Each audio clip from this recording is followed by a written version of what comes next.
नमस्कार स्टूडेंट्स, कैसे हो सभी। I hope you all are fine. आज इस वीडियो के अंदर एक्सप्लेन करने जा रहा हूं कि कॉम्प्लेक्स मैट्रिक्स कितने टाइप्स की होती है या क्या क्या प्रॉपर्टीज वो होल्ड करके जाती है।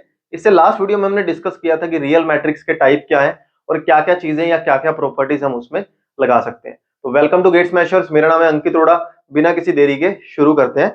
सबसे पहली बात कि हमारे पास जो कॉम्प्लेक्स मैट्रिक्स है, सबसे पहला टाइप आता है हमारे पास हर्मिशियन मैट्रिक्स। क्या होती है हर्मिशियन मैट्रिक्स? बोलती है कि एक ऐसी मैट्रिक्स जिसका ट्रांसपोज कॉन्जुगेट या ट्रांसपोज्ड कॉन्जुगेट उसी के इक्वल आ जाए। यानी कि कल हमने क्या पढ़ा था कि ट्रांसपोज कॉन्जुगेट क्या था, पहले उसका ट्रांसपोज कर दो फिर कॉन्जुगेट कर दो, या आप रेसिप्रोकल भी कर सकते हो। अगर कोई ऐसी मैट्रिक्स निकल के आती है जिसका ट्रांसपोज करने के बाद और कॉन्जुगेट करने के बाद उस मैट्रिक्स पे कुछ असर ही ना पड़े, that matrix is known as the hermitian matrix. या आप कह सकते हो एक ऐसी मैट्रिक्स जहां ए थीटा ए के इक्वल होता है। एग्जाम्पल आपके सामने है। मान लो इस मैट्रिक्स के अंदर हम कॉन्जुगेट लगाते हैं, यानी कि इस तरीके से, तो मेरे पास यहां पे क्या हो जाएगा, माइनस हो जाएगा और यहां पे प्लस हो जाएगा। और जैसे ही अब इसका ट्रांसपोज किया जाएगा तो ए थीटा निकल के आएगा। आंसर क्या आ जाएगा, A B minus iota C, B plus iota C and D. ये आंसर निकल गया। और ये पहले वाले जो हमारे पास आंसर दे रखा था, यानी कि ये आंसर दिया हुआ था, उसी के वापस क्या आ गया, इक्वल आ गया।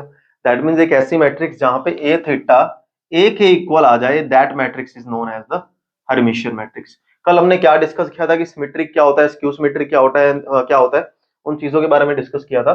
Now the next matrix is skew hermitian. Skew hermitian एक ऐसी मैट्रिक है जिसका ट्रांसपोज्ड कॉन्जुगेट उसी के नेगेटिव के इक्वल आ जाए। जैसे ये एग्जांपल आपके सामने है। अगर मान लो मैं इसका कॉन्जुगेट करता हूं तो आंसर मेरे पास क्या आएगा, 0। आयोटा को यहां फर्क पड़ेगा, साइन चेंज होंगे, आयोटा को यहां पे फर्क पड़ेगा, साइन चेंज हो जाएंगे। अब वापस से अगर मैं इसका कॉन्जुगेट करता हूं, सॉरी ट्रांसपोज करता हूं, तो क्या आंसर निकल के आएगा, 0 -1 प्लस आयोटा और 1 प्लस आयोटा और 0। क्या ये सेम आंसर आ रहा है? लेकिन जैसे ही आप इसमें से माइनस कॉमन ले लोगे, आंसर बनेगा 0 -1 माइनस आयोटा, 1 माइनस आयोटा और 0। इन शॉर्ट, जब भी इस केस में हम बात करेंगे ए थीटा जब अपने ही नेगेटिव मैट्रिक्स के इक्वल है, इसका मतलब वो स्क्यू हर्मिशियन मैट्रिक्स है। थर्ड मैट्रिक्स होती है यूनिटरी मैट्रिक्स। यूनिटरी मैट्रिक्स एक ऐसी मैट्रिक्स है जिसका कॉन्जुगेट ट्रांसपोज ही उसका इनवर्स है। यानी कि किसी मैट्रिक्स का अगर हम इनवर्स निकालते हैं तो किस तरीके से निकालना है वो आने वाली वीडियोस में देखेंगे। और ए थीटा निकालते हैं तो आंसर विल रिमेन सेम।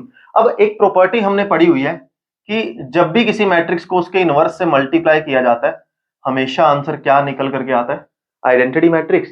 तो अगर उसका ए थीटा ही उसका इनवर्स है तो आंसर क्या हो जाएगा, ए थीटा या ए थीटा ए आपस में मल्टीप्लाई होकर क्या होंगे, आइडेंटिटी मैट्रिक्स निकलेंगे। तो ये तीन टाइप्स की हमारी कॉम्प्लेक्स मैट्रिक्स हैं जिसका हम यूज कर सकते हैं हमारे एमसीक्यूज में या हमारे आने वाले टॉपिक के अंदर जहां हम गेट के सिलेबस के बारे में बात करेंगे। पहली प्रॉपर्टी क्या कहती है कि आप ऐड करके उस पर थीटा लगाओ या फिर अलग अलग ट्रांसपोज कॉन्जुगेट कर दो, आंसर विल रिमेन सेम। और मल्टीप्लाई में रेसिप्रोकल होता है, ए बी की मल्टीप्लाई करके कर दो या बी का पहले अप्लाई कर दो ए का, फिर दोनों की मल्टीप्लाई। ये तो हमने लास्ट वीडियो में भी डिस्कस किया था। हर्मिशियन मैट्रिक्स के अंदर यहां पे जो नोट करने वाली सबसे इंपॉर्टेंट चीज है, जितनी भी हर्मिशियन मैट्रिक्स होंगी उनके जितने भी डायगोनल एलिमेंट होंगे, उनके जितने भी डायगोनल एलिमेंट होंगे, कंपलसरी होगा कि उसके डायगोनल जो एलिमेंट है वो हमेशा रियल होने वाले हैं। ठीक है। For skew symmetric matrix, skew symmetric के जो डायगोनल एलिमेंट होंगे या तो वो 0 होंगे या वो प्योर इमेजनरी होंगे। या तो डायगोनल एलिमेंट 0 होंगे या फिर प्योर इमेजनरी होंगे, मतलब उसमें रियल का कोई काम नहीं है। आयोटा आ जाएगा, 8 आयोटा आ जाएगा, 2 आयोटा आ जाएगा, -2 आयोटा, रियल नंबर एंट्री नहीं करेगा उसके डायगोनल के अंदर। नेक्स्ट है, जैसे हमने कल एक फॉर्मूला पढ़ा कि किसी मैट्रिक्स को express a matrix as the sum of symmetric और स्क्यू सिमेट्रिक, ऐसे ही हम एक मैट्रिक्स को दो मैट्रिक्स के सम में लिख सकते हैं जहां पे पहली मैट्रिक्स है हर्मिशियन, दूसरी स्क्यू हर्मिशियन। तो इसको ध्यान रखेंगे, 1 + 1/2 a + a थीटा और 1/2 a - a थीटा। कल हमने यहाँ पे बस डैश ही तो किया था, ट्रांसपोज ही तो किया था, तो सेम फॉर्मूला है, बस यहाँ पे कॉन्जुगेट ट्रांसपोज का सिंबल लग गया। यूनिटरी मैट्रिक्स के लिए हमेशा मॉडुलस, ये स्पेशली वैसे एमसीक्यू एक बार बहुत तो रेयर है देखो, बट ये एमसीक्यू डायरेक्ट पूछा गया था कि modulus of the determinant of unitary matrix is equal to what, 0 1 2 3 4। तो आंसर था 1, ना कि +-1।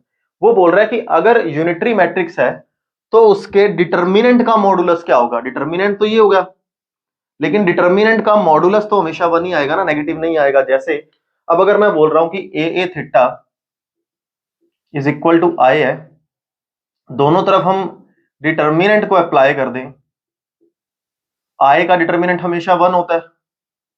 अब यहां पे क्या आ गया, कॉन्जुगेट हर्मिशियन का डिटर्मिनेंट निकाल दो या मैट्रिक्स का डिटर्मिनेंट निकाल दो, आंसर विल रिमेन सेम। तो आंसर मेरे पास कितना निकल के आया, ए का डिटर्मिनेंट आ गया 1, लेकिन +-1 सॉरी।